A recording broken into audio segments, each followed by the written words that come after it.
안녕. 자, 일단 우리 오늘 이 시간은 그 확률과 통계에서 두 번째 통계 연속 확률 분포에 대해서 공부를 할 차례인데, 그 이산 확률 분포랑 연속 확률 분포랑 하는 얘기가 완전 딴판이에요. 그 얘기가 그러니까 이름 자체는 되게 비슷한데 뭔가 진행되는 방향성이라든지 뭐 그런 것들은 거의 좀 완전히 다른 두 단원이라고 보여질 정도로 하는 행동이 완전히 다릅니다. 뭐 그렇지만 전체적인 어떤 목표, 지향점 이런 것들은 똑같지만 이걸 구하는 과정 자체가 좀 달라가지고 그런 느낌이 좀 들기는 할 거예요. 아무튼 그 이상확률 분포를 제대로 그래도 좀 알고 있는 상태로 연속확률 분포를 공부를 하셔야 되니까 혹시 제대로 안 되셨던 분들은 반성하시고 오늘 다 끝내고 연속확률 분포까지 다 마무리 짓고 가시고, 무간다 친구들도 이상확률 분포가 안 됐으면 꼭 다 듣고 연속확률 분포를 공부를 할 수 있도록 하십시오. 자, 일단 첫 페이지부터 같이 천천히 보도록 할게요. 뭐 이번 거는 이제 책을 좀 많이 참고하기보다는 내가 직접 예시를 들어줄게. 요거는 이제 뭐 책에 있는 내용도 별로 그렇게 많지도 않고, 오히려 저기 정규분포 부분 들어가면 책에 있는 내용만 읽고서는 조금 헷갈리는 부분들이 있으실 수도 있어요. 그래서 내가 좀 주로 말을 많이 하고 예시를 많이 들어줄 테니까 그 방향으로 좀 참고를 해서 가도록 합시다. 자, 일단 이산 확률 분포와 이산 확률 변수라는 것에 대해서 다시 한번 좀 상기시켜 보도록 합시다. 일단 확률 변수라는 것이 뭐였죠? 확률 변수? 말로 좀 표현하기가 어렵기는 하죠. 확률 값에 대응되는 어느 숫자를 갖고 있는 변수, 그걸 이제 확률 변수라고 했었어.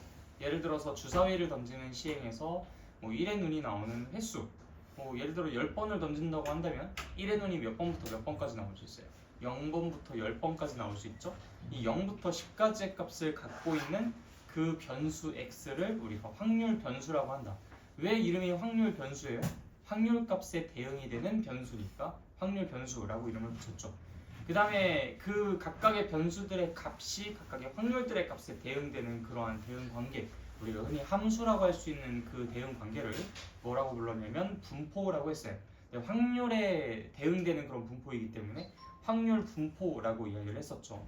자, 그리고 이제 이것이 이산적인 상황에서 이름이 붙여졌기 때문에 이산 확률 변수, 이산 확률 분포라고 조금 더 구체적인 이름으로 부르게 됐었고, 그리고 이제 그 확률 분포를 식으로 정리를 했을 때 그걸 우리가 뭐라고 불렀었죠? 함수식으로 정리를 했을 때 확률 질량 함수라는 표현을 썼었습니다. 그래서 이제 이산 확률 분포에서는 그러한 용어들을 정리를 했는데, 그 용어들이 이제 연속 확률 분포에서는 어떻게 조금 달라지는가? 대충 느낌으로서는 이산 확률 변수는 연속 확률 변수로, 그다음에 이산 확률 분포는 연속 확률 분포로 바뀐다라는 것을 대충 이제 예상해 볼 수 있죠. 확률 질량 함수는 이 질량이라는 것이 약간 좀 덩어리 지어져 있는 그런 느낌이었다면, 밀도라는 느낌은 약간 좀 이렇게 전체적으로 뭐 빼곡하게 다 되어 있는데 어디가 조금 밀하고 어디가 조금 이제 느슨하고 좀 그런 느낌이잖아요. 그래서 확률 밀도 함수라는 이름으로 이제 연속 그 확률 분포에서는 용어를 다룬다라고 이제 저번 시간에 살짝 스포를 하긴 했습니다. 네. 그래서 이제 이번 시간에 우리가 배울 것은 일단 첫 번째 연속 확률 변수와 연속 확률 분포, 그다음 확률 밀도 함수라는 이 세 개의 용어에 대한 정리, 이걸 가지고 우리가 뭘 할 수 있는가에 대한 이야기까지도 진행하고, 그 다음에 이제 확률 밀도 함수 중에 가장 대표적인 그 확률 밀도 함수가 있어요.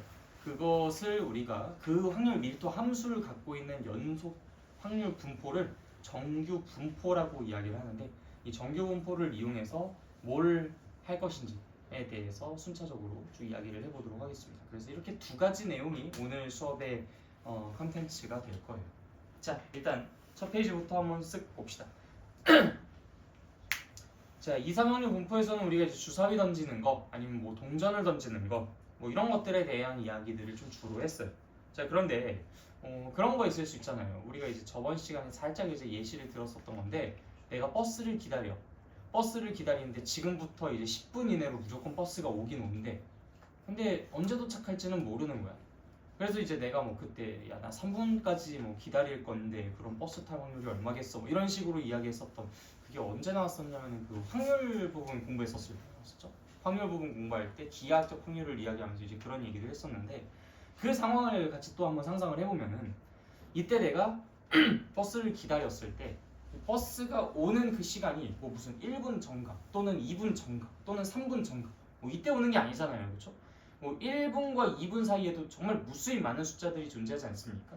그러니까 버스가 올 것이라고 이야기할 수 있는 그 포인트들은 뭐 몇 개로 정해져 있는 게 아니야. 셀 수도 없어. 무한개죠. 빼곡하게 존재하잖아.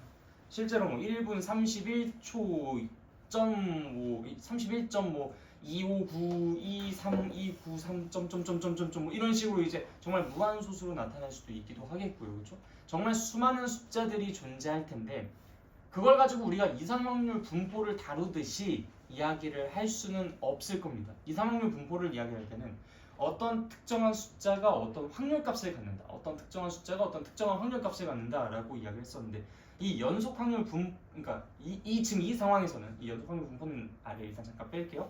이 상황에서는 버스가 1분에 올 확률 이것만 구체적으로 이야기해 본다면 사실 뭐라고 이야기하는 게 더 합리적이야?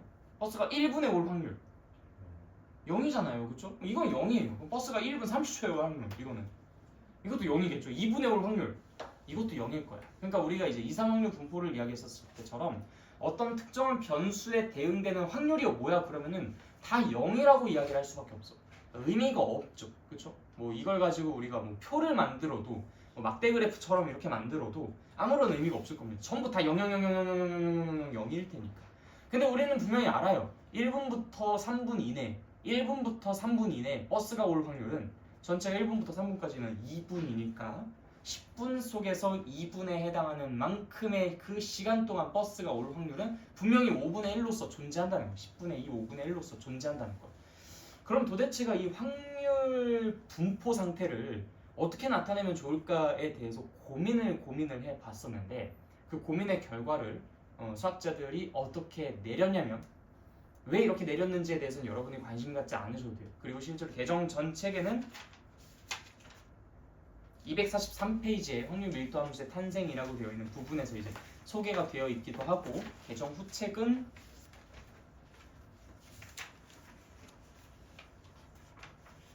네, 191페이지에 이제 대략적으로 그 유래에 대해서 이제 소개가 되어 있긴 한데 여러분들이 그것까지 알 필요는 없습니다. 그냥 얘는 이제 교과과정 외에 완벽하게 교과과정 외야. 그러니까 교과서에 있지도 않을 거야. 이 확률 밀도 함수라는 것을 어떻게 만들려고 이 수학자들이 고안을 하게 되냐면 어느 특정한 곳에서의 함수 값이 아니에요. 우리가 확률 질량 함수에서는 어떤 특정한 변수에서 함수 값을 확률로서 대응될 수 있게끔 확률 질량 함수라는 걸 만들었지, 그치? 근데 확률 밀도 함수에서는 어느 특정한 구간에 대해서 우리가 확률 값을 이야기할 수 있단 말이야. 어느 특정한 포인트에서 얘기할 수 있는 게 아니라 어느 특정한 구간에 대해서 이 구간에서 확률은 얼마예요? 이 구간에서 확률은 얼마예요? 라는 식으로밖에 이야기를 못하기 때문에 그 특성을 온전히 반영해서 만든 게 그 구간에서의 넓이를 확률값으로 취할 수 있게끔 함수를 만듭니다. 자, 무슨 얘기냐? 우리가 이제 확률 질량 함수에서는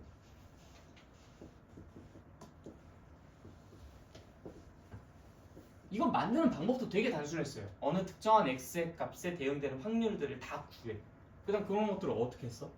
뭐 표로도 나타낼 수 있지만 막대 그래프로도 나타냈었죠. 1일 때, 2일 때, 3일 때, 4일 때 해서 확률값을 콩콩콩콩 이런 식으로 찍습니다. 이게 그냥 확률 질량 함수였어요. 조금 더 이제 보이기 편하게 막대 그래프로 이런 식으로 나타내기도 했었죠. 그렇죠? 근데 사실 이렇게 나타내는 건 좀 유치해 보여가지고 우리가 어떻게 해서 표를 그려가지고 하는 게 조금 더 대중적이다라고 이야기를 했었습니다. 어쨌든 확률 질량 함수는 지금처럼 각각의 점에 각각의 이제 숫자에 대응되는 확률값을 함수값으로 하는 이러한 그래프를 그리는 게 확률 질량 함수였어. 근데 확률 밀도 함수에서는 각각의 포인트들에 대응되는 확률값을 가지고 함수를 만들고 그래프를 그린다면 어떻게 그려질 수밖에 없다? 이렇게 그려질 수밖에 없다. 근데 그건 아무 쓸모가 없는 함수잖아요, 그렇죠? 그렇기 때문에 어떻게 고안을 했다? 연속 확률 분포에서는 아까 이 버스 오는 그 상황도 얘기를 했듯이 1분에 버스가 올 확률 0, 2분에 버스가 올 확률 0, 3분에 버스가 올 확률 0이지만 1분과 3분 사이에 버스가 올 확률 10분의 2라고 이야기를 할 수 있듯이 구간에서의 확률을 논할 수가 있기 때문에 이 연속 확률 분포에서는 구간에서에 해당하는 어느 값이 확률값에 대응되도록 세팅을 하고 싶었던 거야. 그게 가장 대표적으로 넓이. 그래서 실제로 우리는 버스가 0분부터 10분 사이에 어느 구간에 일정하게 올 거라고 기대를 하고 있잖아. 그러다 보니까 이게 전체적으로 공평해. 대강 이런 느낌으로 그림이 그려지고 여기가 0, 여기가 10이라고 할 때 0부터 10까지에 해당하는 이 넓이가 1이 되게끔 만들어요. 왜? 확률의 전체 값은 1이니까. 그런 식으로 세팅하게 되면 여기가 10분의 1이 되거든요.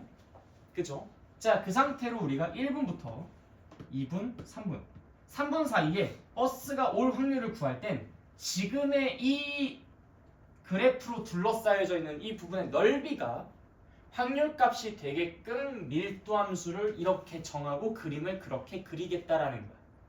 무슨 말인지 알겠어요? 자, 다시 구간에서의 확률을 논하는 것이 더 연속 확률 분포에서는 보편적이 될 수밖에 없기 때문에 포인트들에 신경 쓰는 게 아니라 구간에서의 어느 값이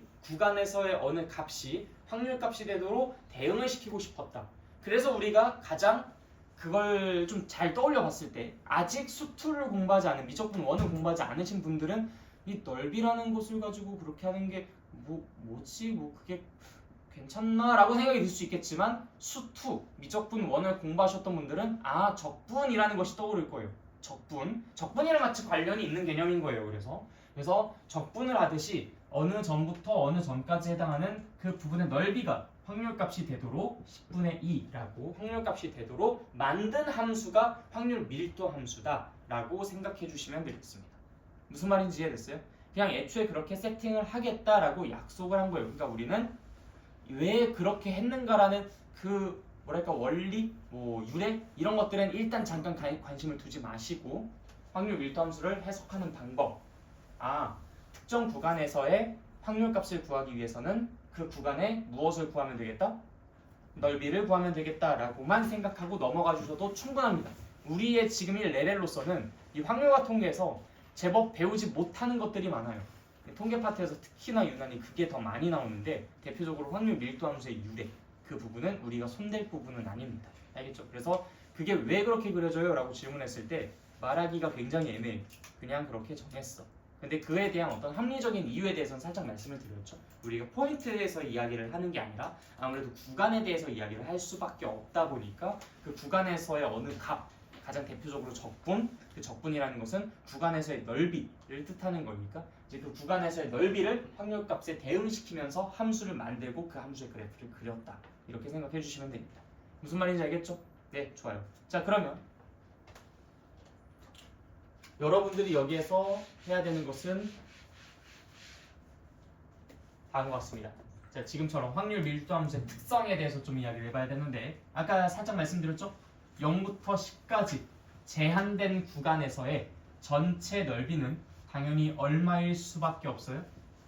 네, 1일 수밖에 없죠. 확률의 전체 값은 1일 테니까 우리가 마치 이산 확률 분포에서도 그 각각의 확률 값들을 모두 다 더하면 얼마가 되었듯이 1이 되었듯이 그쵸? 자, 그 다음 두 번째 확률 밀도 함수는 이 아래로 음의 부분으로 내려갈 수 있을까요? 없을까요?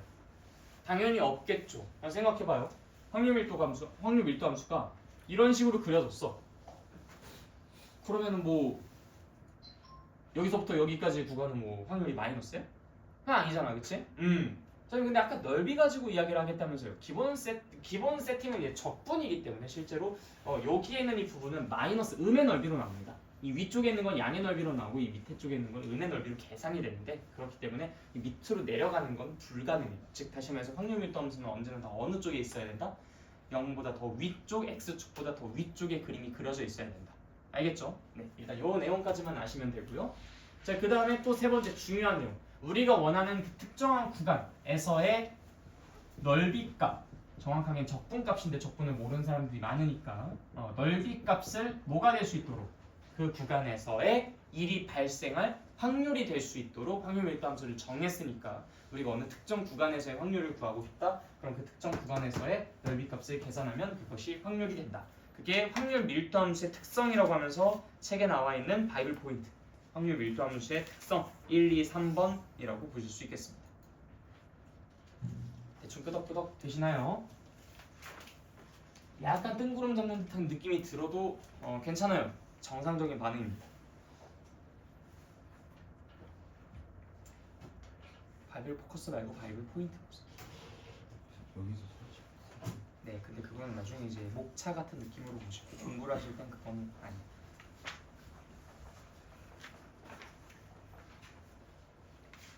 개정호책도 바이블 포인트가 있지 않아요? 한 번씩 정리를 쫙 해놓으면? 여기 있잖아요.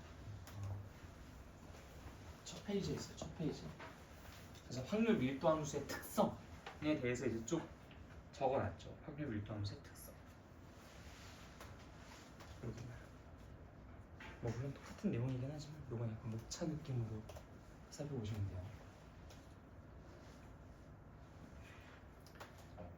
자, 대충 정리되셨습니까? 네, 좋아요. 그래서 확률 밀도 함수는 그냥 그런가 보다 생각하시면 돼요. 자, 그럼 이제 문제로서 얘네들이 어떻게 출제가 되느냐, 다음과 같이 나옵니다. 자, 어느 함수의 확률 밀도 함수가 다음과 같이 생겼다.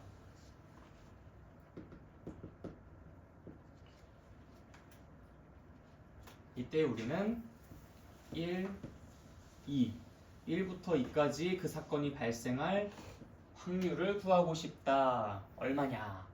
이런 식으로 이제 문제. 아니 근데 뭐 알겠어. 일단 우리가 뭐 여기에 있는 이 부분의 넓이를 구해야 된다는 것은 알겠어.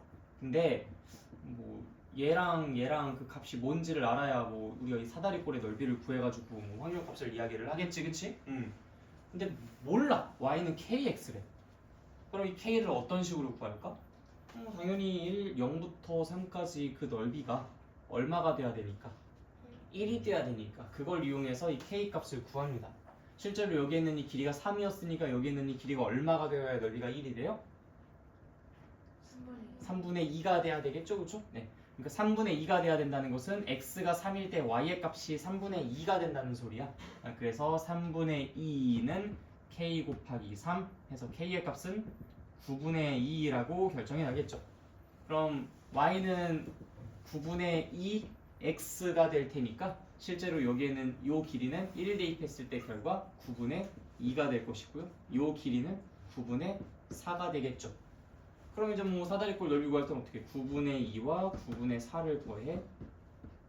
그 다음에 이제 높이는 얼마야? 1이죠. 그 다음 거기다가 나누기 2를 해주시면 된다. 그래서 이게 여러분들이 구해야 되는 확률값이 되겠네요. 9분의 6에다가 2분의 1 곱하는 거니까 9분의 3, 3분의 1, 3분의 1이 이제 이 부분의 넓이가 된다. 따라서 1부터 2까지의 확률값은 3분의 1이다 라고 이야기를 해주시면 되겠죠. 물론 이제 이것의 표현법도 똑같이 이렇게 씁니다. x라는 것이 1보다 크거나 같고 2보다 작거나 같다. 이런 식으로. 그래서 얘는 9분의 3, 3분의 1이라고 써주시면 되겠죠. 이것만 할 수 있으면 돼요. 알겠죠? 그리고 이제 여러분들이 학교에서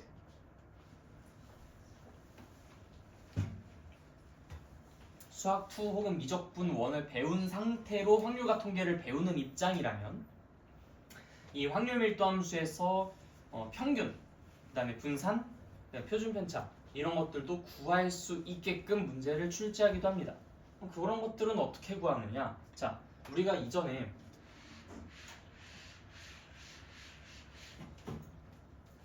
이상확률 분포에서 이전 단원에서 이상확률 분포에서 평균 구할 때 어떻게 구한다고 했었죠?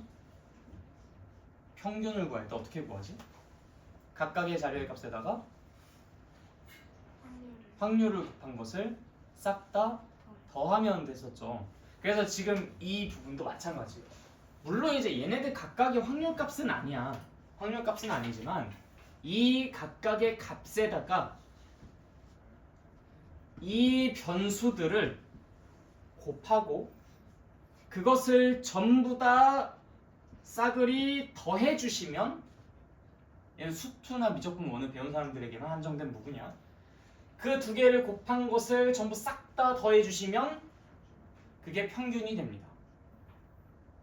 그 다음 분산이라는 것은 어떻게 되겠어요? 편차의 제곱을 평균 낸 거야. 그때 우리가 어떻게 했었냐면 편차를 구하고 그걸 제곱한 다음에 확률과 곱한 다음에 싹 다 더했어.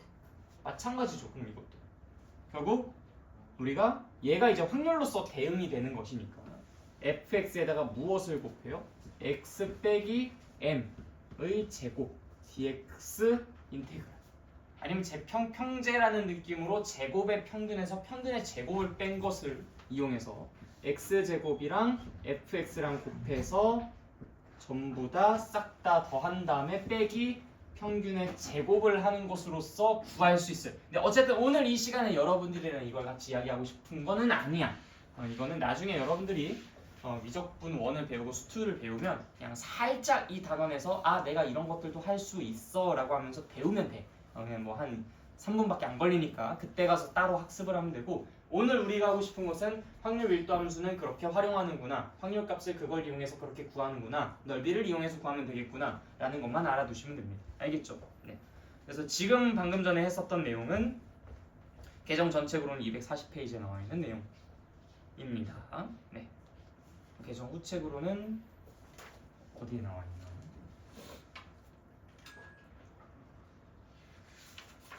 여기서 일단 빠져있네요. 어쨌든 걔가 메인 컨텐츠는 아니라서. 자, 우리가 일단 확률 밀도 함수에 대해서 전반적으로 다뤄보긴 했어요. 어때? 뭐 그렇게 어렵지는 않죠? 네, 좋아요. 그냥 약속을 우리가 따라가는 느낌이니까 이 부분까지는 그리 어렵지 않았을 겁니다. 자, 오늘의 꽃이라고 할 수 있는 정규 분포 봅시다. 이 부분 여러분들이 초집중 상태로 잘 들어주셔야 되는 부분이에요. 다 펼치셨습니까?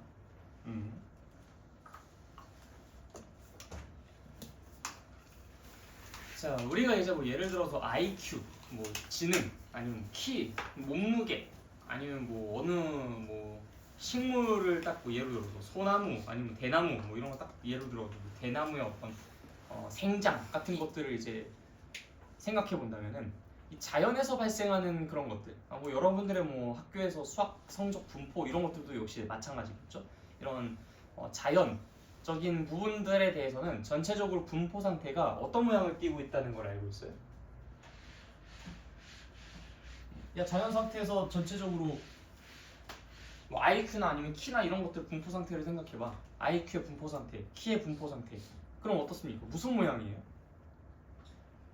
종 모양이라고 하죠 보통은. 그래서 대강 뭐 한 요런 느낌으로 평균 주변이 되게 많고 이제 극단으로 갈수록 상당히 적어지는 그런 느낌으로 이 분포 상태를 좀 띄고 있다라고 이야기를 할 수 있어요, 그렇죠? 여러분들 뭐 학교에서 수학 성적 분포를 나타내도 뭐 수능을 봤을 때 이제 수능 국어, 뭐 수능 영어의 분포 상태를 봐도 대강 이제 이런 모양이죠. 뭐 이게 조금 어디 쪽으로 치우쳐져 있느냐, 아니면 약간 좀 그 쌍봉우리 모양이 나타나냐, 뭐 이런 것들은 과목의 특성 때문에 그럴 수는 있지만 전체적으로 모양새 자체는 이제 그 자연적으로 발생되는 어느 그 일들의 전체적 분포 상태는 이제 이런 식의 종 모양이 나타난다. 이런 종 모양의 확률 분포를 띠고 있는 것들을 우리가 정규 분포라고 이름을 붙입니다. 조금 더 구체적으로는 자, 밑에 한번 식을 보실까요? fx는 루트 2 파이 시그마 분의 2의 마이너스 2 시그마 제곱 분의 x 마이너스 m의 제곱과 같은 형태의 식을 확률 밀도 함수로 갖고 있는 그러한 아이들을 우리가 정규 분포를 따른다라고 이야기를 해요. 그렇게 이제 약속이 되어 있는데 이것만 딱 보고서 여러분들은 아마 헉 하실 겁니다. 이게 도대체 뭔 식이야? 일단 이거 외워야 되냐? 라고 이제 생각이 들 수 있겠죠. 거기에 대해서 먼저 대답을 하자면 아니입니다. 외울 필요 없어요. 몰라도 되고. 나도 이거 보고서야만 읽을 수 있어. 이거 외울 필요 없어요. 관심 갖지도 마십시오.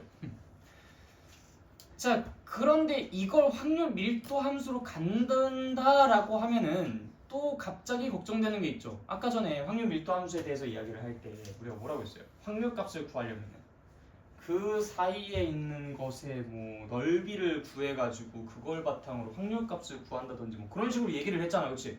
아니 근데 뭐 이 식이 되게 지저분하고 복잡하게 생겨 있는데 이걸 가지고 우리가 무슨 막 삼각형이나 아니면 그 일직선 이런 것들도 아니고 이 모습이 지금 이런 종 모양 모습이랑 똑같다고 하는데 뭐 여기서부터 여기까지 이 넓이를 구하는 걸 뭐 어떻게 해야 돼? 실제로 적분을 이용하면 할 수는 있기는 해요. 적분을 이용하면 그 지랄맞은 식 써놓고 dx 이거 해가지고 문제를 풀어주면 어느 결과 띡 하고 나옵니다. 근데 이거는 미적분 1을 공부하더라도 미적분 2를 공부하더라도 즉 여러분들이 이제 수투를 공부하더라도 미적분을 공부하더라도 할 수는 없는 적분이기는 합니다. 그러면 어쩌라는 거야? 뭐 확률을 구하지 말라는 건가? 아니야. 확률을 구하라고는 해. 대신 여러분들에게 적분을 하라고 한다든지 이 식을 외우라고 한다든지 아니면 어느 복잡한 계산을 하라고 한다든지 그런 걸 시키지 않습니다. 여러분들은 단지 표만 읽어주는 것으로 그 넓이를 대신 구할 거예요. 그럼 이제 그 표를 읽어준다라는 게 도대체 뭘 말하는 거냐? 그게 지금 이 시간에 내가 여러분들에게 해주고 싶은 말들입니다. 그래서 이 부분을 정확하게 잘 들어주셔야만 여러분들이 정규 분포를 따르는 어느 연속 확률 분포에서 확률 밀도 함수 내의 어느 특정 구간의 확률을 계산하는 정확한 방법을 알고 가실 수가 있어요. 안 그럼 여러분들 이거 전부 다 적분시킨다 이거. 알겠죠? 네. 그러니까 꼭 집중해서 잘 들어주십시오. 자, 천천히 같이 이야기를 나눠보도록 합시다. 일단 정규 분포 소개부터 보도록 할게요. 자, 정규 분포는 아까 말씀드렸듯이 이런 함수식을 갖고 있는 이런 함수식을 확률 밀도 함수로 갖고 있는 연속 확률 분포, 그것을 우리가 정규 분포라고 이야기를 합니다. 근데 이 정규 분포를 우리가 이제 이산 확률 분포에서는 이항 분포가 그 이산 확률 분포의 꽃이라고 했잖아요. 연속 확률 분포에서는 이 정규 분포가 이 연속 확률 분포의 꽃이라서 실제로 이항 분포처럼 어느 특정한 표기법이 있습니다. 이항 분포에서는 뭐 어떤 걸 썼었죠? B라는 것을 썼었죠? 여기에다 쓸게요. 이항 분포 B 하고서 첫 번째 나오는 것은 시행 횟수 n이었습니다. 그 다음에 확률이 써졌었죠. bn, p. 그래서 어느 확률 변수가 이항 분포를 따른다라고 할 때 이렇게 물결 표시를 써가지고 나타낸다라고 이야기를 했었습니다. 다 기억하시죠? 네, 좋아요. 자, 이 정규 분포라는 것은 b라는 것이 아니라 뭘 쓰냐면 n이라는 것을 씁니다. n. 이게 노말 뭐 저저저거 뭐 있는데 노말 디스트리뷰션 정규 분포 앞글자 n을 딴 거고요. n하고 이제 요 앞부분이 m 평균, 그 다음에 이 뒷부분이 시그마 제곱, 즉 분산입니다. 이렇게 써지고요. 마찬가지야. x가 그걸 따른다라는 건 무조건 이렇게 물결 표시를 해가지고 표현을 해주시면 돼요. 그래서 정규 분포를 우리가 이런 식으로 표현한다라는 이 표기법 꼭 잘 알아두시고요. 이 부분은 평균, 분산이라는 것도 같이 잘 알아두십시오. 근데 분산은 한 번에 그냥 분산 이렇게 쓰기보다는 우리가 표준 편차를 잘 이용할 것이기 때문에 표준 편차의 제곱인 형태로 써주시면 돼요. 책에도 이제 표현이 되어 있죠. n, m, 시그마 제곱이라고 표현을 한다. 즉 다시 말해서 평균이 m이고 표준 편차가 시그마인 정규 분포를 따른다라고 할 때 이런 식으로 n, m, 시그마 제곱이라는 것을 따른다라고 표현을 해주시면 된다라는 거. 자, 아직까지 뜬구름 잡는 듯한 느낌이 들어도 괜찮습니다. 자, 그래서 이제 이 정규 분포 곡선이 어떤 식으로 그려지냐면 이런 느낌으로 그려져요. 이런 느낌으로 그려지고 당연히 여러분들이 예상하다시피 이 가운데가 뭐겠어요?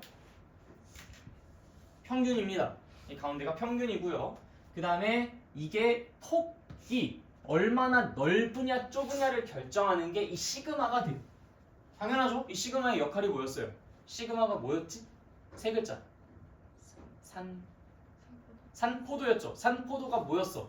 얼마나 퍼져 있는지. 자, 그럼 얼마나 퍼져 있는지 정도라는 게 결국 여기에서도 적용된다면 이 그래프가 약간 좀 한라산처럼 두툼하게 넓은지 아니면은 좀 이렇게 애가 뾰족한지 약간 이런 느낌을 이 시그마, 분산, 표준 편차가 결정해 주겠죠. 그래서 이 시그마가 더 크다면 더 멀리 퍼져 있구나 하면서 순상화산 모습처럼 한라산 모습이 이렇게 그려질 것이고, 만약에 이 분산, 이 표준 편차의 값이 작다면 그럼 얘가 평균 근처에 오밀조밀 모여 있구나 하면서 뾰족한 모습으로 그려질 것이다 라고 예상해 볼 수 있겠죠. 무슨 말인지 이해됐죠? 네, 그래서 이 평균은 이 가운데 선을 뜻하는 거고요. 평균이 변하게 되면 이 친구가 왔다리 갔다리 합니다. 왼쪽 오른쪽으로 왔다 갔다 하겠죠. 즉 이 평균 값은 얘의 가로의 위치를 결정해 주고요. 그 다음에 이 분산, 이 친구는 이 그림의 어떤 모양과 폭을 결정해 준다라고 생각해 주시면 됩니다. 자, 그러면 만약에 이 평균이 좀 더 커졌어. 이 정규 분포 곡선은 어떻게 되겠어? 평균이 좀 더 커졌어. 다른 거 다 그대로인데 평균이 커졌어. 그럼 정규분포 곡선 어떻게 되겠습니까? 그냥 오른쪽으로 이동하겠죠. 평균이 작아지면요. 왼쪽으로 이동하겠죠. 자, 여기서 이 시그마 값이 3이었다가 5 이렇게 커졌어. 시그마가 커졌어. 표준 편차가 커졌다라는 것은 결국 어떤 상황? 시그마가 커졌다는 건 더 멀리 떨어졌다는 거예요. 더 멀리 흩어졌다는 거죠. 그럼 더 멀리 흩어졌다는 것은 결국 얘가 이 높이는 어떻게 된다는 거예요? 높이가 일정해질까요? 생각해 보세요. 우리가 확률 밀도함수 가장 첫 번째 특징이 뭐였어? 그 안에 둘러싸여져 있는 이 넓이가 뭐여야 된다? 1이어야 되죠. 그쵸? 이 안에 둘러싸여져 있는 이 부분의 넓이는 1이어야 돼. 이건 이미 정해진 사실이야. 그런데 더 멀리 흩어져야 돼. 그럼 얘가 막 거대해질까? 위아래 막 이렇게 막 해가지고 막 양옆으로까지 막 다 거대해질까? 그럼 넓이가 커질 거 아니야. 넓이가 1로 고정이 안 되겠죠. 넓이는 1로 고정된 상태에서 얘가 더 두툼해져야 돼. 그럼 높이는 어떻게 되겠어? 더 낮아지겠죠. 높이는 낮아지고 옆으로 더 퍼지겠죠. 그래서 좀 극단적으로 그리자면 이렇게 두 모습이 나타날 겁니다. 하나는 약간 좀 극단적으로 높은 상태. 요런 느낌.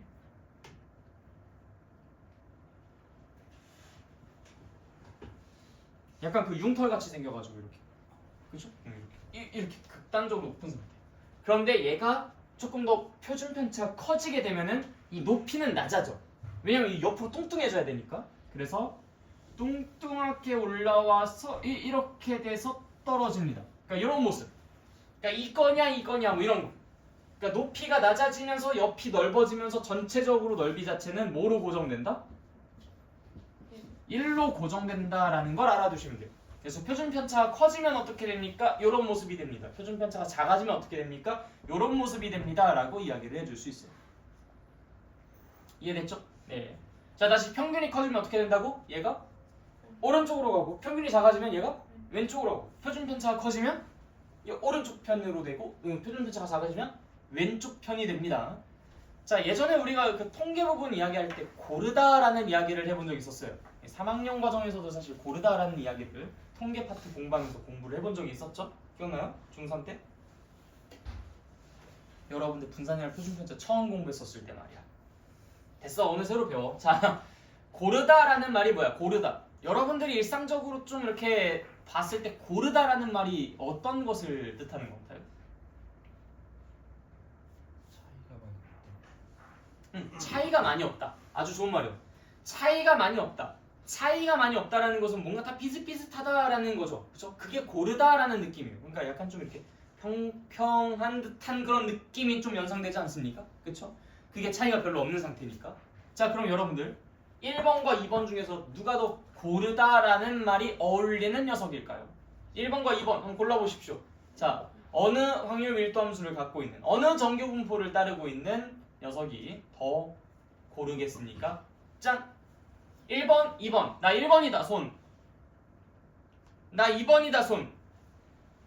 손 안 들면 뭐 3번이야? 자, 뭐야, 몇 번이야? 그냥 솔직하게 이야기해. 여러분들은 그냥 솔직한 느낌이 제일 중요해요. 1번이야, 2번이야. 넌 직접 말로 해. 넌 손 안 들었으니까. 너는? 그래요. 그럼 왜 1번인데?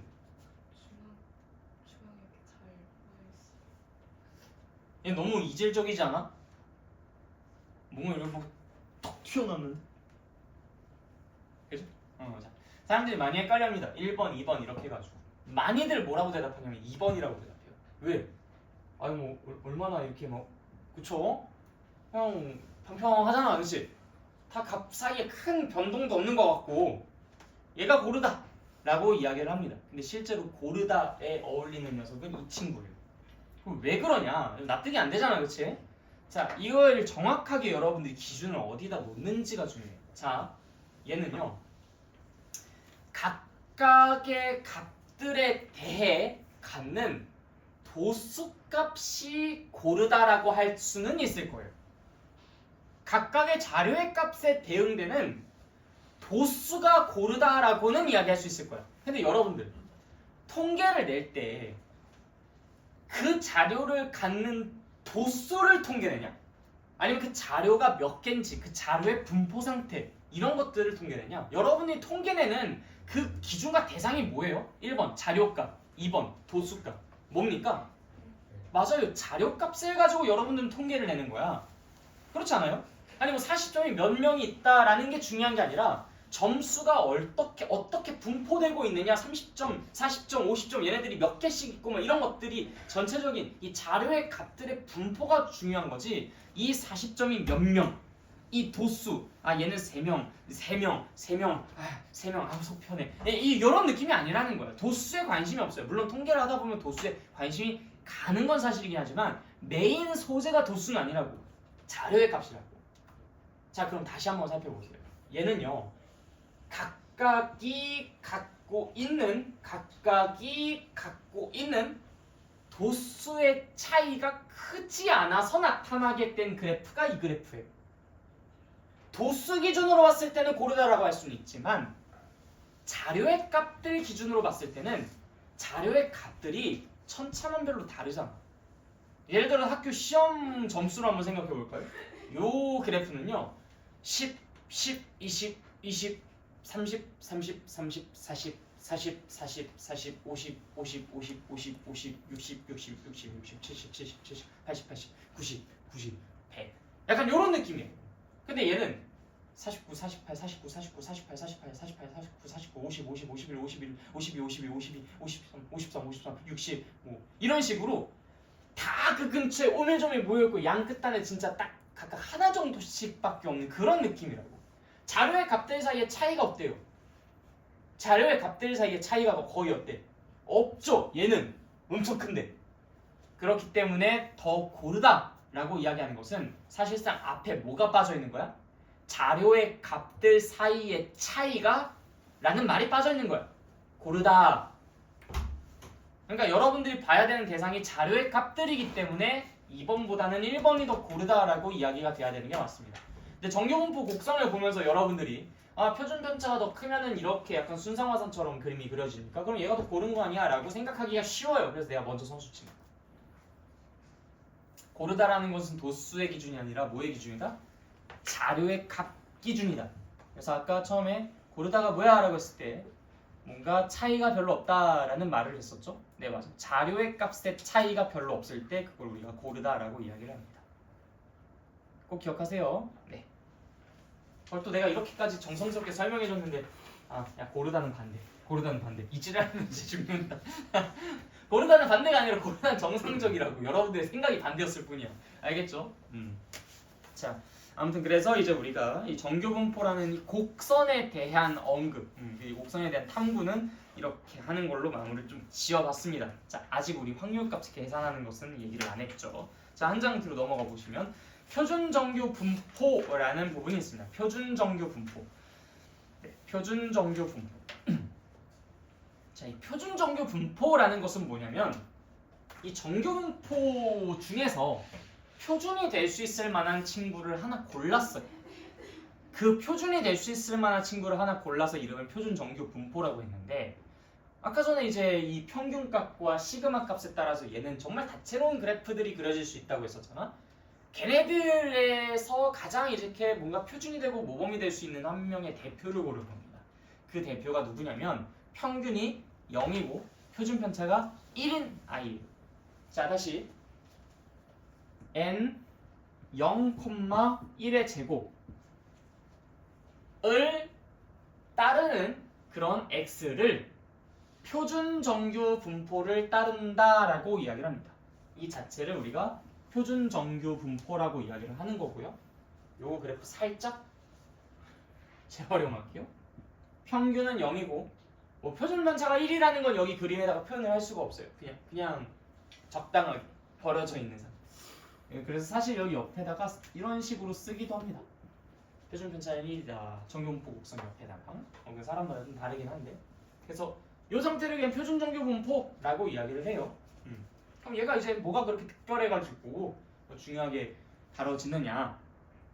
얘만큼은 표준으로서 삼고 난 다음에 수학자들이 우리 보고 넓이 구하는 걸 좀 쉽게 해주기 위해서 넓이를 계산기 두드려서 다 구해주셨습니다. 그래서 여러분들 이 책 맨 마지막 페이지를 펼쳐보시면요,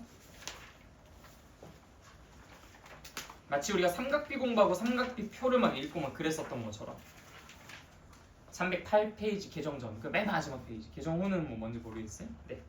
표준 정규 분포표라고 되어 있는 거 있죠. 네. 이 표에다가 모든 값들을 다 정리해 놨습니다. 그래서 이 표를 어떻게 읽는지를 알려드릴 거고요.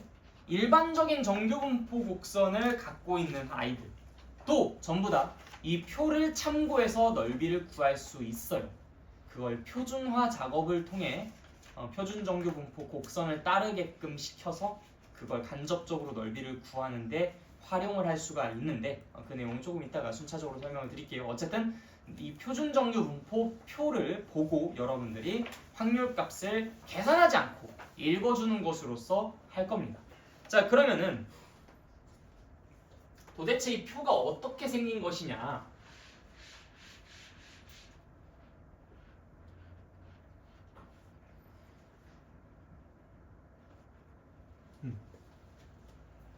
자, 스타트는 여기 기준이 되는 요 0이라는 지점입니다. 이 0을 기준으로 이쪽으로 당연히 뭐 1, 2, 3 뭐 이런 식으로 이제 쭉 펼쳐져 있어요. 뭐 1, 2, 3. 뭐 이쪽으로 이제 뭐 마이너스 1, 마이너스 2, 마이너스 3 이렇게 이제 쭉 펼쳐져 있어요. 자, 이때 적분표는 최대한 안 쓸게요. 그냥 0부터 x가 어느 특정한 값까지를 갖는 그 확률값을 저기 뒤에 표에서 다 적어놨는데 지금 살짝만 다시 볼까요? 예를 들어서 이 k가 1이라고 해볼게요. k가 1 0부터 1까지 그러니까 0부터 1까지 해당하는 이 부분의 넓이를 이 표에서 어떻게 어느 부분을 찾아서 읽어주면 되냐면 이 왼쪽 편으로는 0.0부터 3.4까지 있고요. 오른쪽은 0.00부터 0.09까지 소수 둘째 자리를 담당하는 게 이제 가로인데 그럼 당연히 우리는 지금 1이 필요한 거니까 왼쪽에선 뭘 읽어주면 돼? 1.0과 오른쪽 이 가로로는 0.00을 읽어주면 되겠죠? 그래서 1.00을 찾아서 보시면 되는데 그렇게 뭐가 써져 있습니까? 0.3413이라고 써져 있죠? 그래서 K가 1이라고 한다면 K가 만약에 1이라고 한다면 그럼 우리가 요 사이의 넓이를 구하고 싶다라고 하는 건데 그럼 그때는 0.3413이라는 것이 이 표에 나와 있는 거고 만약에 K가 2라는 값을 가질 때의 확률을 구하고 싶다 즉 여기까지의 확률 요만큼을 구하고 싶다라고 한다면은 뭘 읽어주면 돼요? 2.0 찾고 0.00 찾으시면 되니까 0.4772라는 것을 읽어주시면 됩니다. 그래서 이제 0.4772 그럼 만약에 2.5를 읽고 싶다라고 한다면요 2.50을 읽어주시면 되겠죠? 네, 그러면 뭐라고 써져 있어요? 0.4798 이렇게 써줘요. 만약에 내가 이제 1.35를 읽고 싶다라고 한다면 1.35 1.3을 찾고 0.05를 찾으시면 되겠죠?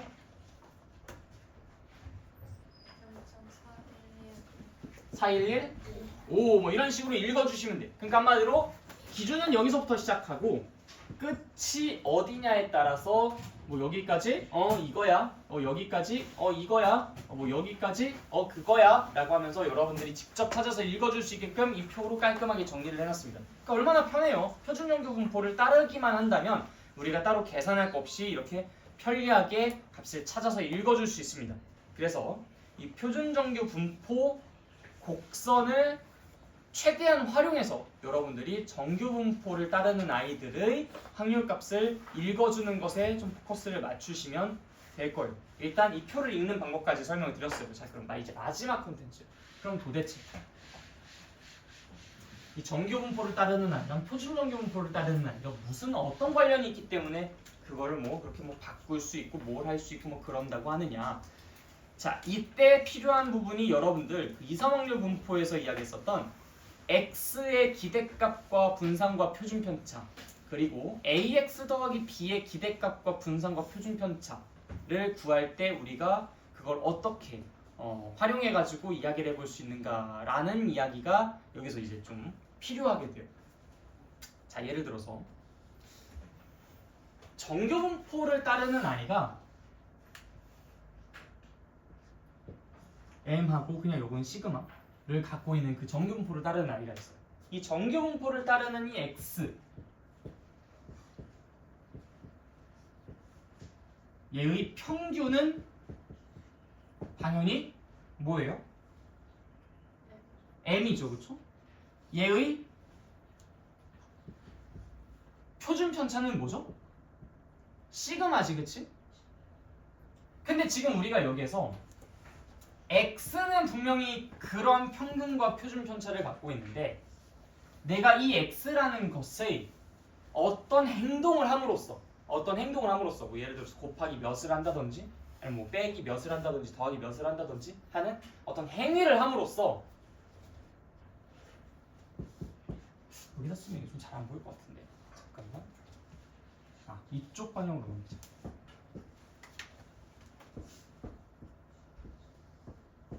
얘가 0이 될 수 있게끔 만들고 얘가 1이 될 수 있게끔만 만들게 된다면 내가 요 친구만큼은 요 표준 편차를 따른다라고 이야기를 해볼 수 있을 것 같아요. 자, 다시 이 정규분포를 따르고 있는 어느 x가 있어요. 그 x의 평균은 m이고 이 표준 편차는 시그마인데 내가 여기에 이 x에다가 뭔가를 곱하고 나누고 더하고 빼고 하는 작업을 해줌으로써 그 아이가 평균이 0이고 그 아이가 표준 편차가 1이 되게끔 바꿔줄 수 있을 거야. 그러면 x는 아니지만 요 가로 안에 있을 그 어느 친구는 분명히 표준 정규분포를 따르는 아이가 될 수 있겠죠. 왜냐면 그 친구는 평균이 0, 그 친구는 표준 편차가 1인 녀석일 테니까. 역시 정규분포를 따른다는 건 변치 않았을 테니까요. 내가 뭐 그냥 곱하고 더하고 빼고 막 하는 그 행동으로서 얘의 분포의 전체적인 그림 형태 자체는 변하지 않을 테니까. 그죠? 그래서 그 친구가 누군지를 좀 찾아갈 때 한번 생각해 보십시오. 우리가 표준 편차를 건드리려면은 더하고 빼고 하는 걸로 가능해요, 불가능해요? 표준 편차. 예를 들어서 우리가 이상확률 분포에서 얘기했었잖아. 그 모든 자료의 값이 전부 다 10만큼씩 커졌어. 그럼 얘 퍼져 있는 정도가 어떻게 되었어요? 달라졌어요? 아니면 그대로 유지가 됐어요? 그대로 유지가 됐죠, 그렇죠? 2배로 커지면 어떻게 됐나? 자료의 값들이 2배가 커지니까 편차가 2배로 커지면서 편차의 제곱은 4배로 커지면서 그것들을 평균 낸 분산은 4배가 되었다. 그런데 그때 표준 편차의 기준으로 보면은 그것의 루트, 즉 2배로 커졌다 라고 이야기를 했었죠. 즉 다시 말해서 표준 편차를 바꾸려면은 뭔가를 더하거나 빼거나 하는 게 아니라 곱하거나 나누거나 하는 것으로 이 표준 편차를 바꿀 수가 있는데 내가 만약에 이 x라는 것이 아닌 시그마분의 1을 해서 시그마분의 x라는 것의 표준 편차를 구하게 된다면 생각해보세요. 우리가 아까 전에 2배씩 모든 자료들을 키웠을 때 분산은 4배가 되고 표준 편차는 2배가 되었죠. 내가 모든 자료들을 3배로 키웠다면 분산은 9배가 되고 표준 편차는 3배가 됐을 거야. 모든 것들을 5배로 키웠다면 분산은 25배가 되고 표준 편차는 5배가 됐겠죠.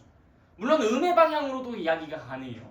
음의 방향으로 2배만큼 키웠다면 분산은 4배가 되었고 표준 편차는 여전히 2배가 되었겠죠. 마이너스 2배 아니죠. 2배가 되었겠죠.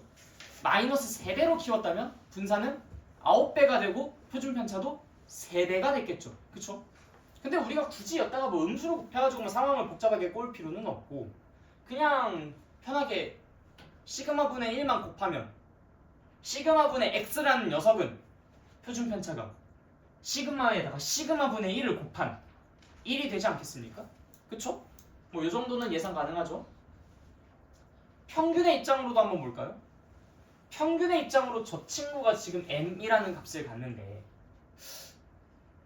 내가 어떤 녀석이면 평균이 0이 될 수 있을까를 고민해 본다면 가장 쉬운 방법이 뭐가 있습니까? 그냥 모든 자료들을 어떻게 하면 돼요?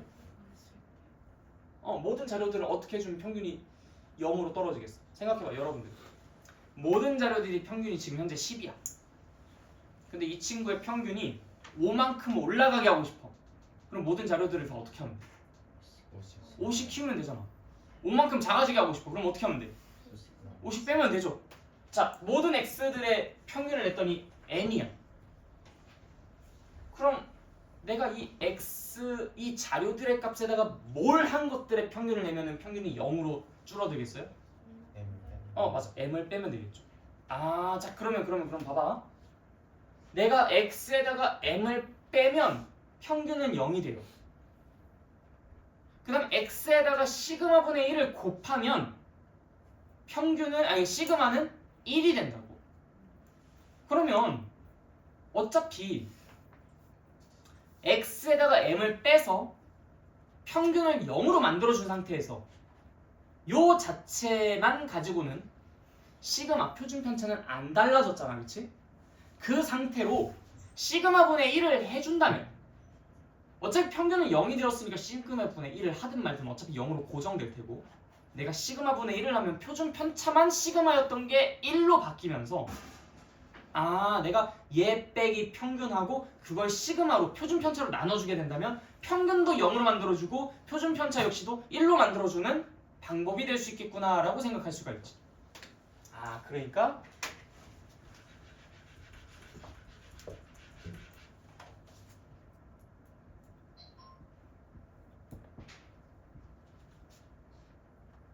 어떤 자료의 값에다가 m을 빼고 그걸 전체 시그마로 나눈 녀석의 평균은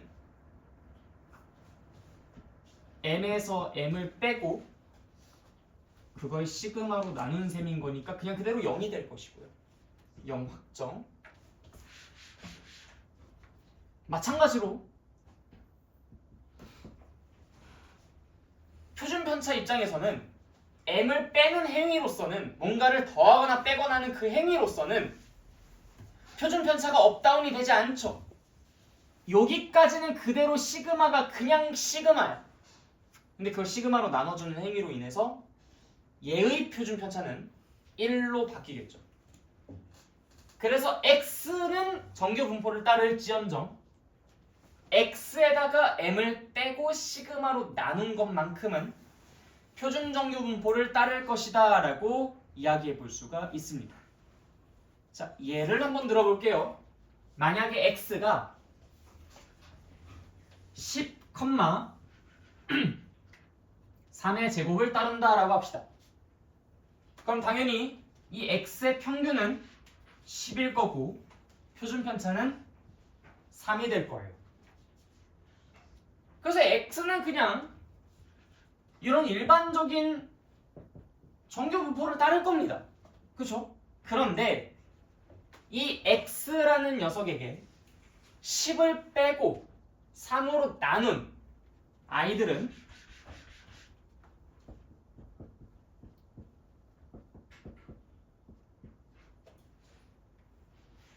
평균을 계산해보면 10에서 10을 빼고 3으로 나눴을 테니까 평균값은 0이 될 것이고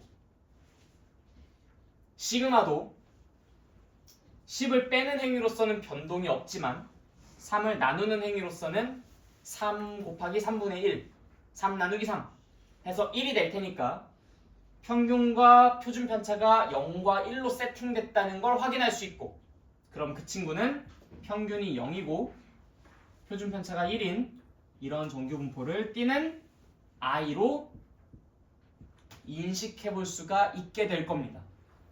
무슨 말인지 이해됐어요? 네, 좋아요. 그 이야기가 표준 정규 분포라고 하면서 거의 한 페이지에 걸쳐서 나와 있는 표준화 작업이에요. 그래서 모든 정규 분포를 따르는 그 x들이 어떻게만 조작이 된다면 표준 정규 분포를 따르는 아이들로 바뀔 수가 있게 됩니다. 이것이 이제 교과서에서 말하는 표준화 작업이에요. 자, 일단 여기까지 이해는 됐죠? 자, 그럼 지금부터 좀 다행인 이야기를 해드릴게요. 여러분들이 이런 복잡한 과정들을 정확하게 모르더라도 상식적으로 우리가 이걸 이렇게 바라보면 당연히 그럴 수밖에 없을 거야 라는 식으로 조금 더 쉽고 편하게 예시를 통해서 이걸 해결할 수 있는 방법들을 말씀을 좀 드리도록 하겠습니다. 자, 예시를 한번 볼게요.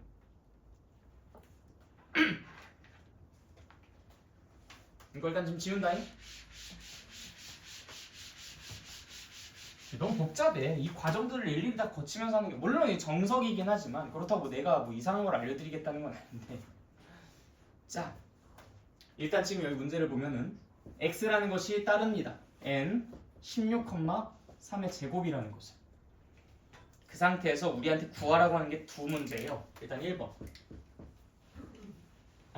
야, 너 왜 n을 왜 써? p를 써. 이때 우리한테 p, x가 22 이상인 확률을 구하라고 하고 있고요. 두 번째 문제가 p 19부터 22 19부터 22까지의 확률을 구하라라고 하고 있어요. 자, 이 첫 번째, 두 번째 문제를 각각 한번 풀어볼게요. 자, 잘 생각해봐. x가 22보다 더 크거나 같은 확률? 그러면 이게 지금 보시면 이 교과서대로라면요, x라는 것은 분명히 n 16,3의 제곱을 따르는데 이 x에다가 내가 뭔 짓을 한 것이 x 빼기 16 평균을 빼고 3으로 나눈 녀석은 확실히 뭘 따른다고 되어 있어요? n 0,1의 제곱을 따른다라고 이야기를 할 수 있겠지, 그치? 그러니까 지금 여기에는 이 부분을 이 친구를 가지고 표를 읽어줄 수 있게끔 표기를 바꿔보려고 하는 거야. 표기. 어떻게? 이 친구는 이 정교분포를 따라가지고 내가 뭘 어떻게 써먹을 수가 없어. 그런데 얘만큼은 표준 정교분포를 따른다라는 것을 바탕으로 이용을 해먹을 수 있으니까 부등식의 성질을 바탕으로 이 왼쪽에 있는 이 표기를 이 친구처럼 만들고 싶은 거야. 이 친구처럼. 자, 그래서 양변에다가 일단 16을 빼요. 그럼 얘는 p x 빼기 16.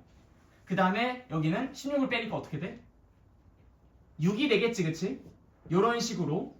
이렇게 근데 위로 올라가 있냐? x 빼기 16, 6 이렇게. 그 다음 얘를 어떻게 한다고? 나누기 3을 해주게 되면은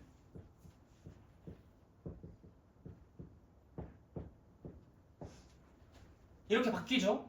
자, 이건 내가 지금 표기만 바꾸고 있었던 거야. 뭐 확률에 대해서 뭔 짓을 한 게 아니라 이 괄호 안에 있는 것을 부등식의 성질을 이용해서 표기를 이렇게, 그 다음 표기를 이렇게 그냥 바꾸고만 있었던 거야.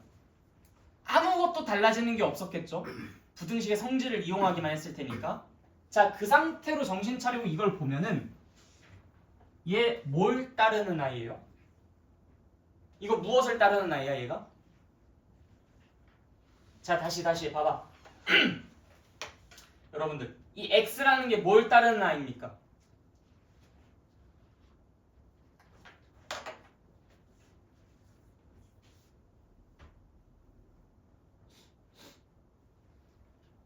x가 뭘 따르는지는 얘기를 하실 수 있어야죠. 뭘 따르는 아이입니까? 자신있게 이야기하세요. 다 못 따라오고 있어요? 호명해. 얘기해줘. x가 뭘 따르는 아이입니까?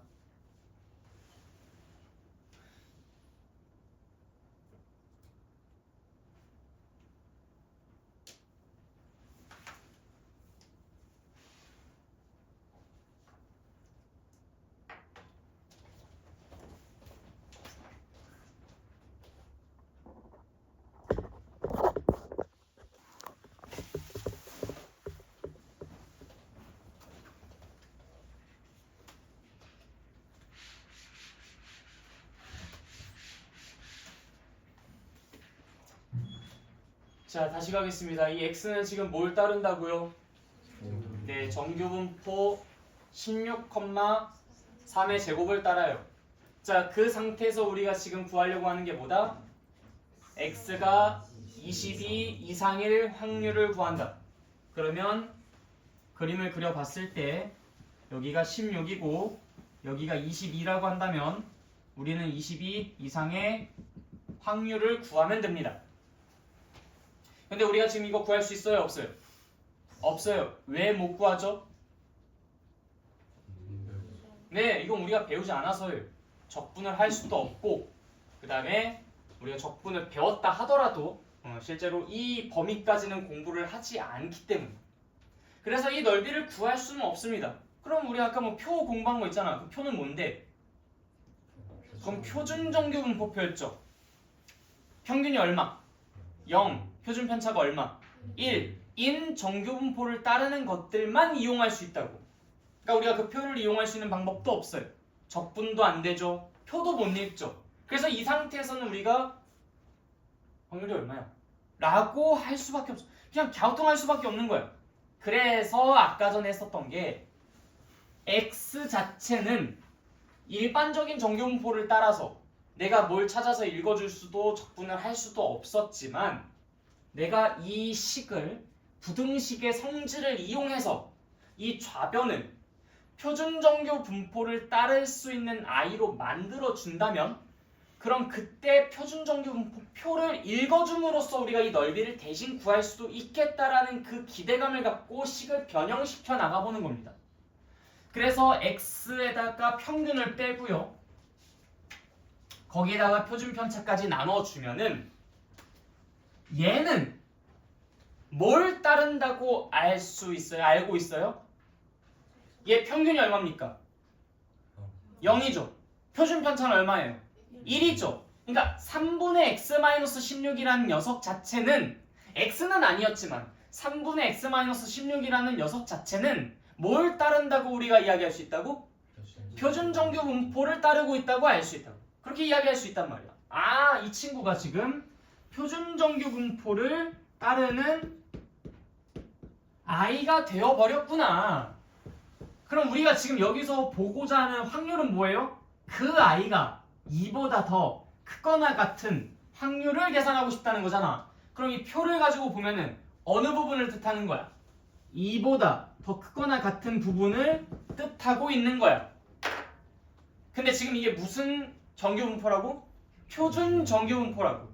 그러니까 우리가 여전히 여기에 있는 이 넓이 적분을 해가지고 구할 수 있어요? 없어요? 없지. 그치만 우리는 뭘 쓸 수 있어? 표준 정규분포 표를 쓸 수 있지. 자, 맨 뒷장으로 넘어가 봐.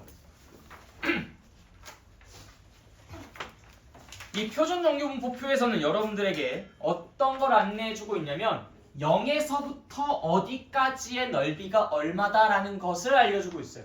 근데 여러분들은 지금 2부터 저 끝까지의 넓이를 찾아줘야 돼. 그럼 좋은 방법 없을까? 어디?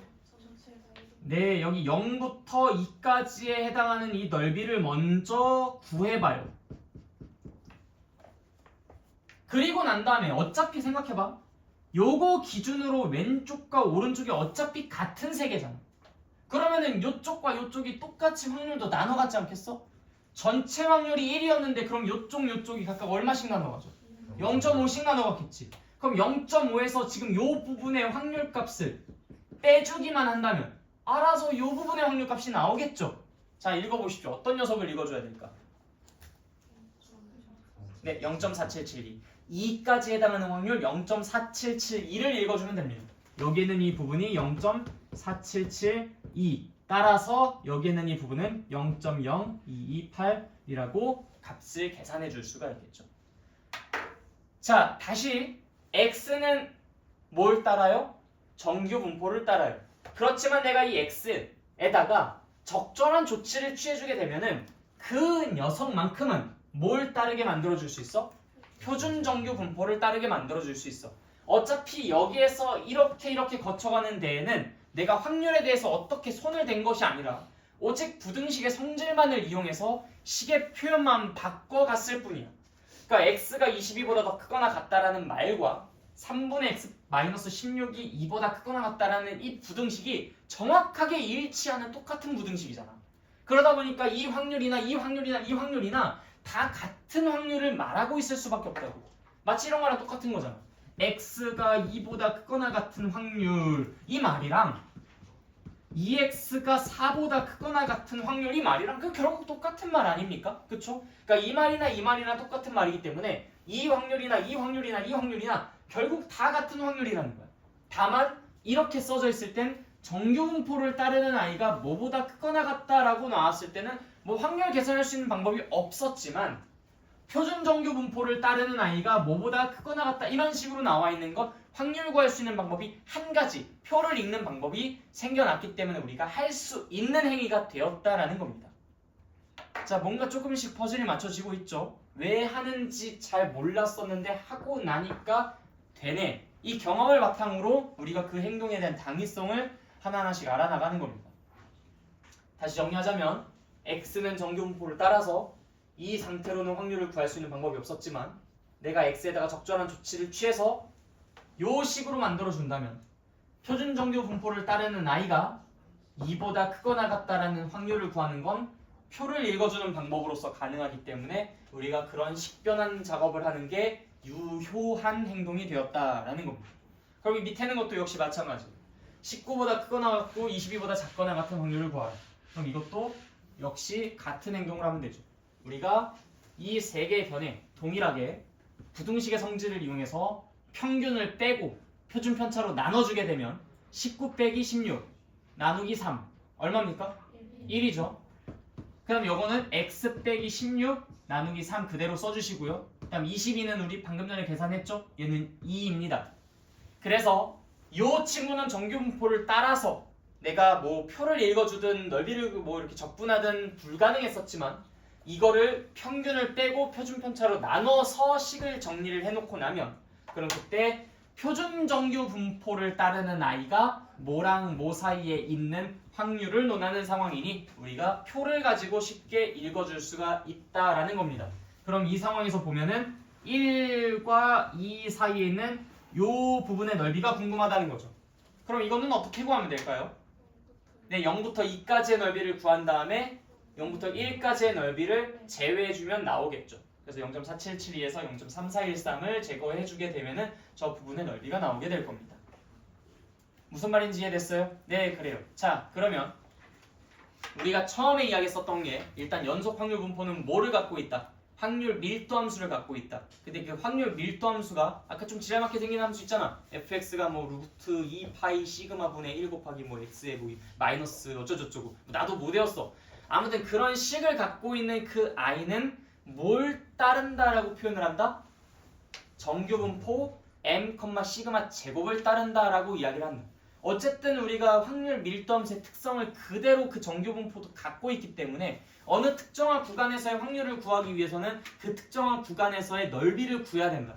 그럼 가장 첫 번째 고려해야 될 것은 뭐였어? 넓이를 구하는 수학적인 가장 대표적인 기법? 적분. 근데 우리가 그 식은 적분을 할 수가 있어 없어? 없어. 그래서 이번 시간에 적분 자체는 애초에 건들지도 않을 거야. 자, 그러면 이제 어떻게 넓이를 구하느냐? 수학자들이 정규분포, 모든 정규분포 무수히 많을 거 아니야. 그 모든 것들을 다 계산을 해놓지는 않았지만 평균이 얼마고 표준편차가 얼마인 평균이 0이고 표준편차가 1인 모은 표준정규분포는 전부 다 계산을 해서 표로 정리를 해놨다. 맨 마지막 페이지에 있었던 거. 그래서 우리가 그 표를 이용해서 넓이를 구할 수 있는 상황이 될 수 있게끔 변환하는 과정만 잘 거치면 이 해당 문제를 풀 수가 있을 거예요. 그래서 지금 같은 상황에서 정규분포를 따르는 i가 어떤 확률을 갖고 있다라는 것은 내가 말하기는 어렵지만 적당하게 부등식 성질을 이용해서 변형한 그 식을 보고 표준정규분포를 따르는 i가 뭐보다 어떠하다라는 확률은 구할 수 있으니 근데 얘네들이 모두 다 같은 확률일 거라는 건 너무나 자명한 사실이기 때문에 그걸 대신 구함으로써 그 확률을 알아낸다라고 생각해 주시면 된다는 겁니다. 뭔가 좀 컴팩트하게 정리가 됐죠? 자, 그리고 여기에서 내가 진짜 하고 싶은 말을 이제부터 하도록 하겠습니다.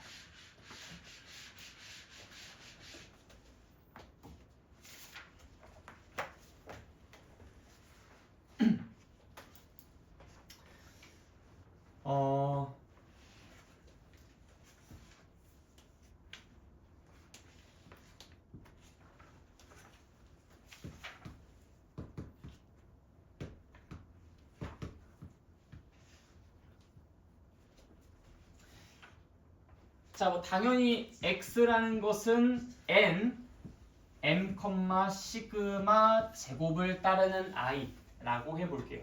자, 이때 우리가 그냥 간단한 예시로 뭐 n 플러스 시그마부터 n 플러스 2 시그마까지 해당하는 저 부분의 넓이를 구하는 것으로서 이야기를 해보도록 할게요. 여기다 쓸게요. 자, p n 플러스 시그마보다 크거나 같고 x가 n 플러스 2 시그마보다 작거나 같은 확률을 구하고 싶다. 자, 이거 어떻게 한다고 했죠? 일단 처음에 뭐부터 한다?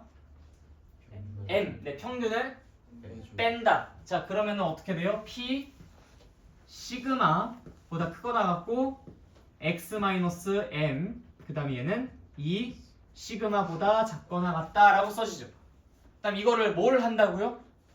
시그마로 나눠주지, 그치? 자, 그럼 뭐가 되냐면 p 1 크거나 같다 x 마이너스 m 시그마, 그 다음에 여기는 2라고 쓸 수가 있어요. 그죠? 자, 한번 잘 생각해 보세요. 아까 전에 m 플러스 시그마, m 플러스 2 시그마였던 이 각각의 부분들이 어떻게 변했습니까? 1과 2로 바뀌었죠. 아, 그러면 여러분들이 여기서 생각할 수 있는 게 평균으로부터 몇 배의 시그마만큼 떨어져 있는지가 1과 요 2라는 그 숫자가 결국 중요하게 대두되겠구나라고 생각할 수가 있을 겁니다. 결국 평균으로부터 몇 배의 시그마만큼 떨어져 있는지가 여기에 적혀질 숫자가 될 테니까. 그쵸? 이 평균이 얼마였든 시그마가 얼마였든 그것과는 관계없이 모두 다 표준화 과정을 거치게 되면 그게 몇 배 시그마에 해당하는 숫자만 남게 될 거라는 걸 이 일반화 과정을 통해서 우리가 확인을 한 거예요. 자, 그러면 여러분들이 아까 전에 봤었던 그 249페이지 그 이그젠플, 우리 아까 뭐 22보다 크거나 같은 확률이라든지 뭐 그런 것들 있잖아. 다시 한 번만 볼게요. 자, 지금 요거 16,3의 제곱을 따른다 라고 되어 있는데, 그러면 결국 여기에서 이 가운데는 16일 것이고요. 그 다음 얘는 표준 편차가 3인 상태인 거죠. 요 부분이 19, 여기가 22였어요. 그쵸? 아까 뭐 22보다 더 크거나 같을 확률, 19랑 22 사이의 확률 뭐 이런 것들을 구하려고 했었을 때, 자, 19는 16으로부터 몇 배 시그마만큼 떨어져 있습니까? 몇 배? 19는 16으로부터 몇 배 시그마만큼 떨어져 있어요? 한 배 시그마만큼 떨어져 있죠.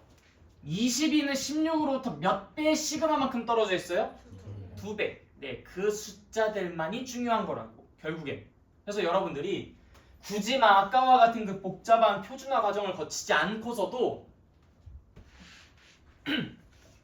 x가 22보다 더 크거나 같은 확률을 구하세요 라고 한다면, 아까 16과 뭐 22, 3 이걸 가지고 2배 표준 편차만큼 떨어져 있잖아. 2배 표에서 2 읽어주면 되겠구나. 19보다 크거나 같고 x가 22보다 작거나 같은 확률을 구하고 싶다. 자, 19는 몇 배 떨어져 있어요? 한 배. 22는 몇 배 떨어져 있어요? 2배. 아, 1부터 2까지 사이의 확률을 구하라는 것이겠구나 라는 걸로 눈대중으로 우리가 표준화 과정 거치지 않고서도 충분히 쉽고 빠르게 발견할 수가 있게 됩니다. 자, 그러면 다른 예시들도 한번 적용시켜 볼게요. 지금 우리가 여기서 나눴었던 얘기는 개정 전책으로서는 250페이지 이 하단 부분에 나와 있고요. 그 다음에 우리가 풀어볼 문제가 예제 2번 한번 봅시다. 예제 2번 254페이지 개정 전책으로는요. 개정 후책도 상관없어요. 내가 그냥 여기다 칠판에 문제를 써드릴 테니까. 자, 1학년 남학생 400명의 몸무게는 평균이 60, 표준 편차가 5인 정규 분포를 따른다 라고 합니다. 자, 그럼 바로 여기서 x가 따른다. n, 자, 평균이 얼마? 60, 그 다음 표준 편차는 5를 따른다. 자, 이 상태에서 우리한테 뭘 물어보고 있어요? 확률 p 바로 불러보세요. X 네, 좀 1번 문제. 몸무게가 72.5kg 이상이 x가 72.5 이상일 확률을 구해라. 이게 1번 문제입니다. 자, 그럼 여러분들이 이거 원래대로라면 어떻게 풀었어야 됐다고? 얘는 평균을 먼저 빼주고 x 빼기 60 뭐 굳이 한 줄 더 안 쓸게요. 그 다음에 이제 여기다가 뭘 나눠? 5를 나눠. 그럼 얘는 이제 72.5 빼기 60 그다음 나누기 5를 하면 되니까 얘는 p 괄호 5분의 x 빼기 60 그다음에 이거 얼마 12.5에다가 5 나누니까 뭐 2.5 맞나요? 네. 이렇게 해가지고 오케이 그럼 이 친구가 2.5보다 더 이상의 확률을 구하면 되겠구나 라고 해서 문제를 풀면 되는 거야. 그런데 이게 우리는 이제 머릿속으로 이 친구가 60으로부터 표준 편차에 몇 배만큼 떨어져 있는지를 구하면 되겠구나 라고 쉽게 전환이 가능하다고. 결국에는 이걸 조금 더 효율화 작업을 한 거야. 60, 72.5, 12.5 나누기 5는 2.5 2.5의 시그마만큼 떨어져 있겠구나 이 부분 말하는 거겠구나 라고 생각해 주시면 된다는 거죠. 물론 이걸 써서 하는 것을 그냥 암산으로 후딱 처리한 것이라고 생각하셔도 괜찮아요. 근데 우리가 지금 이 방법은 중요한 포인트에 집중하겠다는 거예요. 결국엔 얘가 얘로부터 얼마만큼 떨어져 있는가가 중요한 거거든요. 그걸 가지고 우리가 표준화 작업을 하는 거야.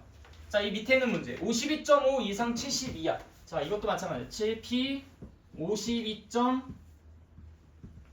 이상 70 이하. 자, 그럼 마찬가지죠. 60으로부터 얼마나 떨어져 있고 얼마나 떨어져 있는지만 보면 되는 거야. 자, 이 친구는 7.5만큼 떨어져 있죠. 얘는요 10만큼 떨어져 있죠. 그러니까 마이너스 1.5부터 2까지겠구나. 그것만 불러주면 되는 거야. 재빠르게. 굳이 표준화 작업을 땅땅땅땅 해나갈 필요는 없다는 거죠. 물론 이 자체가 표준화 작업이기는 하지만 중요한 건 뭐다? 몇 배의 시그마만큼 떨어져 있는가, 몇 배의 시그마만큼 떨어져 있는가만 보시면 된다라는 겁니다. 이 평균으로부터 얼마만큼 떨어져 있는지 그것만이 중요하니까. 무슨 말인지 알겠죠? 네, 좋아요.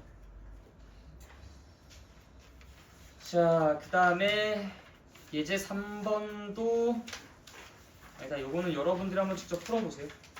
같은 문제니까. 자, 그 뒤는 이제 이항분포랑 관련된 부분이니까 다시 앞으로 돌아와서 이항분포와의 콜라보를 이야기를 하고 끝내도록 하겠습니다.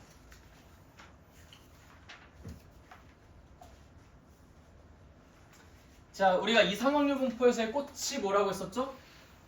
이항분포, 연속확률 분포에서의 꽃이 정규분포. 근데 이 둘 사이에 관련성이 있습니다. 이 둘 사이에 관련성이 있어서 이 꽃과 꽃이 만났으니 당연히 얘는 당연히 문제로 출제될 가능성이 매우 높은 부분이라고 할 수가 있겠죠. 그래서 수능에서는 거의 진짜 항상 출제가 되고 있는 부분이라고 할 수 있고, 뭐 학교 내신 시험은 뭐 말할 것도 없죠. 여기서 막 두세 문제 나올 수도 있죠. 그래서 이 부분을 정확하게 잘 학습을 하고 가셔야 되는데 진짜 별 내용이 없어요. 이게 뭐냐면은 우리가 지금 이항분포를 따르는 아이를 뭐라고 표현한다고 했었죠? 뭐 x가 뭐 따른다, 뭐 b, 뭐 삐리리 컴마 삐리리. 여기 이제 n과 p가 써지는 거고요. 그 다음에 n 했을 때는 이제 m 컴마 시그마 제곱을 따른다라고 쓰곤 했었죠. 자, 그런데 이 두 녀석이 아예 다른 것이 아니라 이상확률 분포를 따르는, 그 중에 이항분포를 따르는 그 x가, 이 n이 뭐였죠? n이 뭐였어요? 네, 몇 번 시행하는 시행 횟수였어요. 이 시행 횟수가 충분히 크다면 그때 그 x가 이항분포만을 따르는 것이 아니라 이 정규 분포도 따른다고 알려져 있습니다. 알려져 있다라고만 말을 한다는 것은 여러분들에게 그 이유나 원리에 대해서는 궁금해하지 말아라 라는 소리인 거겠죠. 자, 그러니까 무슨 얘기냐면 내가 주사위를 던지는 시행을 한 100번 정도쯤을 해. 100번 정도쯤을 해. 그럼 그때 1의 눈이 나올 것이라고 1의 눈이 나오는 횟수를 내가 라지 x라고 할 때 그 라지 x는 b 100,6분의 1을 따른다라고 이야기할 수 있잖아.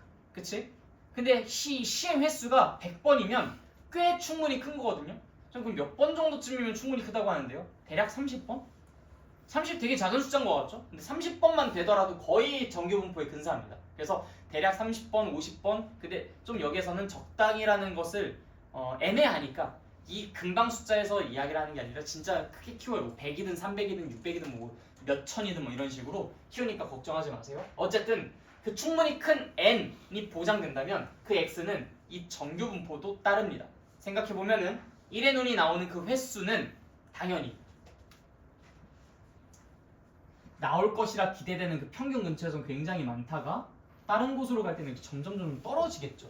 우리가 600번 주사위를 던진다고 생각해볼게요. 그럼 100번 근처에서 1의 눈이 나오는 그 횟수가 굉장히 많다가 뭐 98번이든 99번이든 100번이든 101번이든 102번이든 105번 정도쯤까지는 되게 두툼하게 많은데 무슨 뭐 한 200번 아니면 뭐 20번 뭐 이런 것들은 거의 없을 거 아니에요. 아 설마 600번 던졌는데 1이 20번밖에 안 나오는 게 뭐 있겠어요? 있긴 하겠지. 이론적으로는 등장 가능성이 있기는 하잖아. 근데 아주 적겠죠. 그다음 뭐 한 300번 나오겠어? 아니 설마? 있긴 하겠지. 있을 수도 있지. 근데 정말 희박하잖아요. 그 확률 자체가.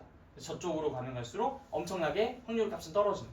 정규분포의 느낌으로 그래프가 그려집니다. 그 그래프가 지금 그게 지금 알록달록하게 색깔 나와 있는 거 있죠?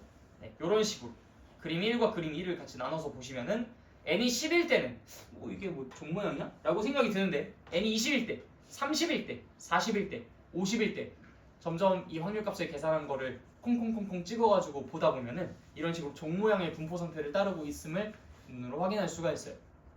그죠? 네. 그래서 그때 그 x는 이 정규 분포도 따른다라고 알려져 있습니다. 그냥 계산해보다 보니까 그냥 그렇더라라고만 생각해 주시면 돼요. 그럼 당연히 x가 일단 얘를 먼저 따랐었다는 것이 확정된 사실이니까 이걸 m이랑 시그마 이런 식으로 재미없게 표현할 거야? 뭐라고 표현할래? m과 시그마를 우리가 이걸 통해서 구할 수 있잖아. n과 p를 이용해서. 뭐야? 평균은? np. 분산은? 분산이 뭔데? 야, 이거 분산 모양이 쉬웠는데 이거를 까먹으면 어떡해? np에다가 뭐만 곱하면 돼? q만 곱하면 되잖아. 알면 이야기하세요. np, q. 맞습니다. 끝. 그래서 x가 b, n, p를 따르는데 이 n이 굉장히 크다면 그 x는 n, np, npq도 따른다. 물론 이제 얘를 표현상 n, np, 루트 npq의 제곱을 따른다라고도 이야기를 하게 돼요. 우리는 보통 이제 표준 편차의 제곱으로 쓰는 것을 좀 더 선호하긴 하니까. 자, 그걸 이제 3번 문제, 개념꼭 3번 문제에서 같이 보도록 합시다. 자, 확률변수 x가 이항분포 b 450, 3분의 1을 따른대요. x가 뭘 따른다고? b 450, 3분의 1을 따라요. 자, 그러면 이때 n의 값이 어때요? 충분히 크죠? 네, 그런 경우에는 이 x가 뭘 따른다라고도 한다? n. 자, 평균 불러봅시다. 150, 여기다 뭐만 곱하면 돼요? 3분의 2만 곱하면 되죠. 그럼 얼마예요? 100이죠. 그럼 이제 여기다 10의 제곱을 따른다. 그래서 x는 n 150, 10의 제곱을 따른다 라고 알려져 있습니다. 자, 그 상태에서 지금 우리한테 뭘 구하래요? p 150보다 크거나 같고 x가 170보다 작거나 같은 확률을 구하래요. 자, 그러면 평균으로부터 얼마나 떨어져 있어? 0만큼 떨어져 있죠. 평균으로부터 얼마나 떨어져 있어? 내 2배의 시그마만큼 떨어져 있죠. 그렇기 때문에 우리는